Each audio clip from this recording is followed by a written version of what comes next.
오늘은 에스라 4장 말씀, 주된 이야기가 이 예루살렘이 재개발돼서 건축되는, 성전도 건축되고 성벽이 건축되는 것을 싫어하는 대적들이라고 성경에 나오는데, 그들의 방해, 끊임없는 방해의 역사를 정리해 놓고 있습니다. 그러니까 지금 당장 성전 건축만 방해한 것이 아니라 그 후로 성벽을 건축하는 일까지도 끊임없이 계속 방해를 해왔는데, 그게 고레스 왕 때부터 해서 다리오 왕, 아하수에로 왕, 아닥사스다 왕, 그러니까 이 왕들이 바사의 왕들입니다. 그러니까 페르시아, 바사라고 히브리어로 하고, 그것이 이제 헬라어를 거쳐서 영어로 갈 때 이제 페르시아라고 그렇게 하는데, 왜냐하면 이 페르시아라는 원래 그 나라가 태동한 도시가 파르스라는 곳입니다. 파르스. 그래서 그것을 파르스 사람들 그러다 보니까 거기가 페르시아가라는 이름이 되게 된 거예요. 그런데 이 페르시아라는 제국이 세계적으로 알려진 것은 바로 그 고레스 황제 때문입니다. 고레스라고 하는 그 황제가 아주 굉장한 성군으로서 어떤 피지배 민족들마저도 그분은 그냥 아버지 같은 분이다, 그만큼의 인덕과 또 이 피지배 민족들을 잘 대해줬던 사람들은, 그들을 존중하고 그들의 어떤 민족으로서의 나름대로의 탁월함, 그 나름대로의 종교, 그 다음에 문화, 이런 것들을 다 존중했어요. 그러다 보니까 유대인들의 하나님도 굉장히 존중을 하고, 이렇게 훌륭한 가르침, 이렇게 훌륭한 신앙은 잘 보존을 해서 길이길이 이어지도록 해야 된다라는 차원에서 예루살렘의 성전을 다시 짓게 했던 겁니다. 그리고 조서를 내려서, 지금으로 말하자면 뭐 공문으로 이제 딱 아주 법제화돼서 딱 내려지는 거죠. 그렇게 해서 성전을 지라고 했는데, 고레스 황제의 다음 왕이 성경에는 나오지 않습니다. 캄비세스라고 하는 왕이 나옵니다. 근데 이 고레스 왕도 훌륭했지만, 이 캄비세스 왕은 이제 더 많은 영토를 넓히는, 그러니까 이집트를 정복해요. 이집트까지 세력을 뻗치게 되죠. 그러다가 돌아오다가 결국은 죽고 맙니다. 그럴 때 이제 다리오라는 왕이 들어서게 돼요. 이 다리오는 원래 캄비세스의 친아들은 아니지만 결국 이 자기 왕위 다툼에서 자기가 이겨서 왕권을 잡게 됩니다. 다리오 왕 또한 우리가 제일 익숙한 사람이 다리오 왕입니다. 이 다리오 왕 때에 우리가 알고 있는 이제 전쟁이 있었습니다. 그게 영화에서 봤던 마라톤 전투라든지, 또 300이라는 영화에 나왔던 그 무소불위의 권력을 휘둘렀던 황제로 나왔던 그 사람이 바로 이 다리오 황제입니다. 그러니까 저쪽 마케도니아까지 세력을 펼치다가 그 전쟁을 통해서 이제 아닥사스다 아하수에로 왕을 거쳐서 아닥사스다 왕 때부터는 이제 그 전쟁의 패배로 인하여 세력이 서서히 약화되는 그런 지경으로 갑니다. 자, 여기서 제가 말씀을 드리려는 건 고레스, 캄비세스, 다리오, 아하수에로, 아닥사스다 왕까지를 쭉 다 거론을 해요. 그러니까 이 페르시아 제국의 1대 왕부터 시작해서 5대 왕까지를 쭉 얘기하는데, 그 모든 왕들이 다시 즉위할 때마다 계속 뇌물을 주고 이 이스라엘 사람들을 모함하고 계속해서 상소를 올려가지고 이 예루살렘이 재개발되지 못하도록, 옛날과 같은 그런 중심 도시가 되지 못하도록, 그 예루살렘에 성전이 있어서 하나님을 섬기는 성전 중심의 예배 드리는 장소가 되지 못하도록 계속해서 집요하게 계속 역사적으로 방해를 해왔다라는 것을 오늘 말씀하고 있는 겁니다. 그러니까 계속된 방해 공작이 대대로 새로 왕이 올라설 때마다 일어났다는 것이죠. 오늘날도 한다면은 정권이 바뀔 때마다 계속해서 이 교회에 대해서 부정적으로 상소를 올리고 또 교회 포교 활동, 선교 활동이라든지 모든 예배 활동이라든지 이런 것들을 자꾸만 약화시키고 못하게 하고 방해하고 이런 일들이 계속 새롭게 정권이 창출될 때마다 계속 할 수도 있는 어떤 음의 세력, 그것들을 대적이라고 하는 겁니다. 이 대적들을 가만히 여러분들이 묵상을 해보면 이 사람들이 어떤 주로 사람들이냐라고 하면 조금만 성경을 자세히 보면 알 수 있습니다. 이 사람들이 사마리아 성에 살고 있는 사람들이라는 걸 알 수 있습니다. 그래서 아수르 왕 에살 핫돈이 우리를 이리로 오게 했다라는 건 사마리아가 북왕국의 원래 수도였는데 거기에 살던 유대인들을 다 하나도 빠짐없이 끌고 가고 거기에다가는 아수르 제국 내에 있는 이방인들을 데려다가 거기에 정착해서 살게 했어요.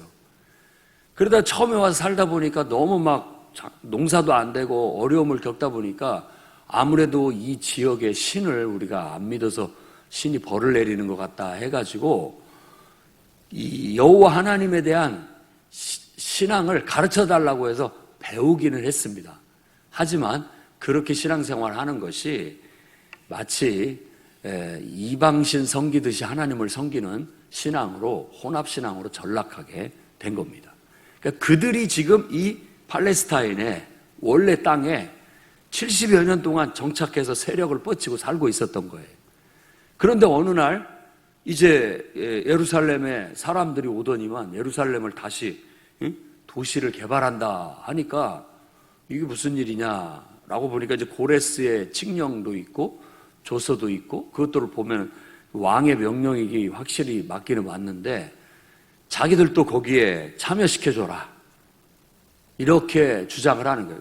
기왕이면 건설하는데 우리도 이득을 봐야 되지 않겠느냐, 도움이 돼야 되지 않겠느냐 했는데 이 스룹바벨이라고 하는 총독이 단호히 거절을 합니다. 너희하고는 상관없는 일이다. 우리는 우리의 하나님을 위한 옛날 그 성전을 짓기 위해서 왔기 때문에 너희하고는 상관없다 하고 선을 딱 긋습니다. 그때부터 방해가 시작되기 시작합니다. 계속해서 왕에게 상소를 올리기 시작하는 거죠. 계속 이 도시가 어떤 도시인데 다시 이 도시를 개발하려고 합니까? 하면서 계속 올렸을 겁니다. 많은 상소가 올라갔겠지만 아닥사스다 왕 때에 에스라도 왔고 느헤미야도 왔습니다. 그 시대예요. 그러니까 후 시대죠. 스룹바벨하고는 다른 더 후의 세대인데 그 시대의 한 조서의 내용을 우리에게 공개해주고 있는 거예요.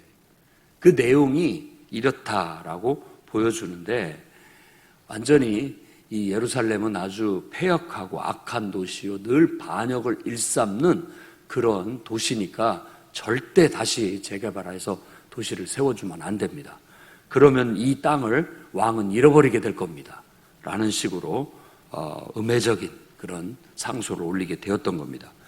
그걸 이제 지금 다리오죠. 다리오 때 다리오 왕이 그걸 보고 야 공사 그만해라 중단 명령을 내리게 돼서 성전을 건축하는 것이 다리오 왕 2년 때까지 그냥 멈춰버렸다라고 그렇게 얘기를 하는데 약 16년 동안 중단이 된 걸로 그렇게 보여집니다. 16년 동안. 그래서 오늘 이 말씀을 통해서 우리가 생각해야 할 것은 하나님의 역사를 이루는데 이와 같은 방해 세력들은 어느 시대고 있을 수 있다라는 우리의 깨달음을 가져야 됩니다. 그러니까 하나님께서 우리를 통해서 일하시려고 하고 계획하시고 역사하시더라도 또 다른 면에 있어서 항상 사탄의 역사는 끊임없이 교회와 성도들을 방해하고 또 그들을 유혹해서 타락시키고 힘을 약하게 하고 예배를 소홀히 하게 하고 예배를 못 드리게 하고 기도를 못하게 하고 영적으로 약하게 만들고 또 전도를 못하게 하고 영혼 구원이나 복음을 전하는 일, 신앙생활을 똑바로 하는 일들을 제대로 하지 못하게 만드는 일들을 계속해 나가고 있다는 겁니다. 우리가 이걸 기억해야 되겠어요. 우리나라는 그래도 선교사들이 와서 복음을 전하고 또 많은 역사적인 변천과 또 많은 우여곡절들을 겪었지만 그래도 우리나라는 바른 신앙을 잘 이어받고 전수받아서 그걸 유지해 오고 있는 편이라고 할 수 있습니다.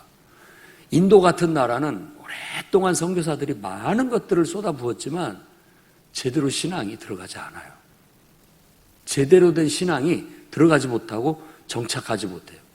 또 어떤 곳은 복음이 들어가서 선교사들은 빠졌지만 그들이 그 신앙을 제대로 배워서 유지하지 못하고 변해서 이상한 처음 전해졌던 그 복음, 그리고 처음 가르쳤던 그 가르침, 그리고 처음 세워졌던 그 교회 모습이 아닌 이상하게 토착화돼가지고 우상심 섬기듯이 하나님을 섬기는 그런 교회로도 전락하는 경우들도 많이 있습니다.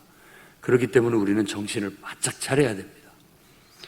어떻게 보면 그 미꾸라지를 키웠던 사람이 그 속에 메기 한 마리 넣어줬더니 이 메기를 늘 잡아줬는데 메기를 잡아내니까 오히려 생산량이 줄어들고 메기를 적당량 풀어주니까 더 미꾸라지들이 더 튼튼하고 더 번식도 잘하고 했다라고 하는 그런 일화가 있는 것처럼 우리에게 있어서도 늘 편안하고 좋으면 잘 될 것 같지만 그러지 않습니다. 요즘 조던 피터슨이라는 사람이 쓴 인생의 12가지 법칙, 12가지 인생 법칙 그런 책들이 베스트셀러로 되고 있는데 그 양반의 글을 여러분 읽어보면 다 성경을 인용해서 쓰고 있어요.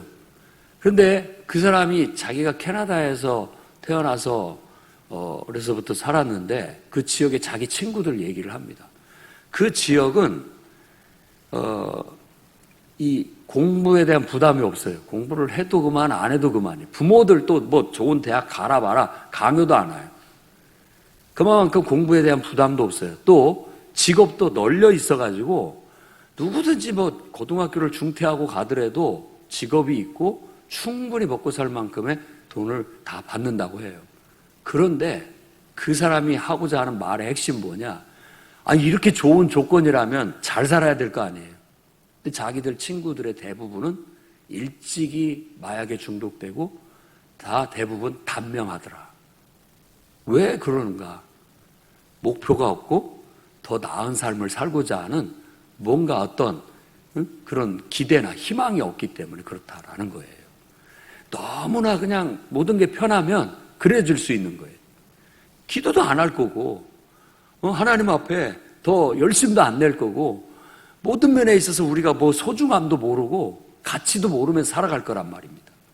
그런데 이런 대적들의 방해가 있고 어려움이 있을 때 더 하나님 앞에 매달려 기도하게 되고 그럴 때 우리의 신앙이 더 걸러지면서 다듬어지는 거예요.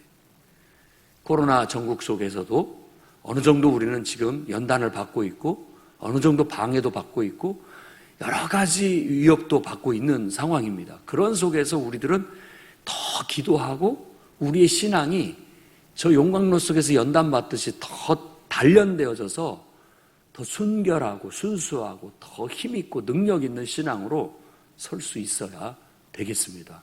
그것이 어쩌면 하나님께서 우리에게 바라시는 바가 아닐까 그렇게 여겨집니다.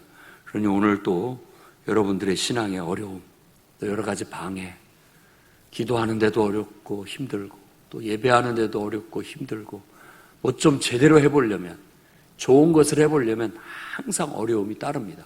그러니까 편하게 쉽게 산다는 것은 결국 그 끝은 지옥인 거예요. 멸망으로 가는 길이에요. 주님이 좁은 길로 가라 하신 것은 그 길이 선하고 올바르고 더 나은 삶의 길이라는 겁니다. 기도하는 삶, 더 나은 삶을 향해서 나아가는 겁니다. 예배하는 것, 더 나은 삶을 향해서 나아가는 겁니다. 하나님 말씀을 그래도 내 자신을 쳐서 복종시켜서 지켜나가는 것, 더 나은 삶을 향해서 더 복되고 더 은혜롭고 더 가치 있고 의미 있는 삶을 향해서 나아가는 겁니다. 그런 삶을 살고 싶다면 이런 대적과 방해들은 비일비재하다는 것, 그것을 우리가 이겨내야만 그런 삶은 가능하다는 거예요.